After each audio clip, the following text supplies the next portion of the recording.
Nigerians are taking to the streets to protest police brutality in their country. For over a week, demonstrators have called on the government to implement major policing reforms.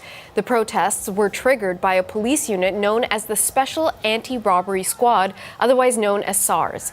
Demonstrators say the SARS team has been responsible for beatings and even deaths against innocent people. At least 10 people have been killed in the protests at the hands of the police. Solidarity marches have been held in places all over the world, including in Toronto. Freelance reporter Phil Ihaza has the latest from Abuja.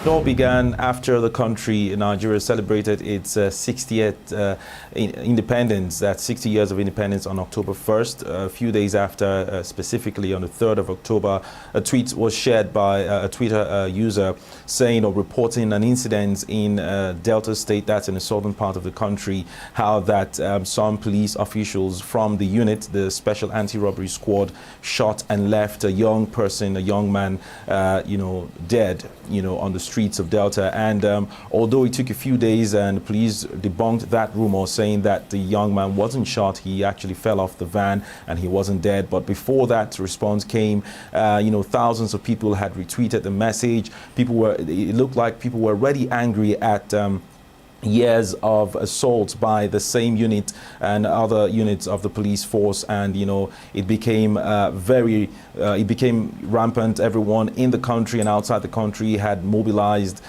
support or solidarity march. They were already on the streets calling for an end to this particular unit, and of course for members of the unit to be prosecuted. It actually sounded like the country had woken up, several thousands and at this point millions of youths, not just in the country but outside the country, calling for the end of that unit and of course the end of police brutality. We've seen people sleeping at government headquarters, on the roads, at airports, causing severe gridlock and pain to other commuters. They are saying that they're demanding that this time there has to be an end to police brutality, because the government has come out 4 times before now in the past, from 2016 to up until now, to ban this same unit. But we've seen the same incidents occur severally, and that's how this whole thing happened, and it's still on at the moment.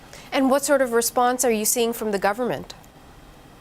Well, so far the government has responded. The presidency himself has also instructed, as well as the Inspector General of Police, a dissolution of that unit.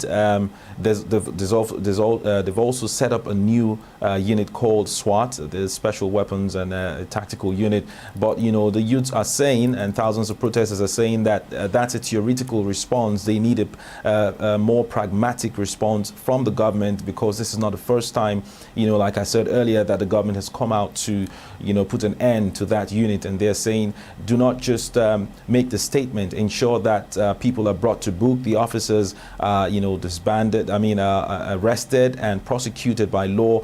But the government has also recently set up a justice panel in the 36 states and the Federal Capital Territory of Nigeria. They're saying that it will take time to meet all these demands, but the protesters are saying, you can actually do this, and until it is done, they will not leave the streets. They will not stop protesting and demanding for these things to be put in place, including compensating the victims of these heinous attacks. People have already posted quite a number of incidences, their own stories, not just in Nigeria but outside the country, with regards years of police brutality.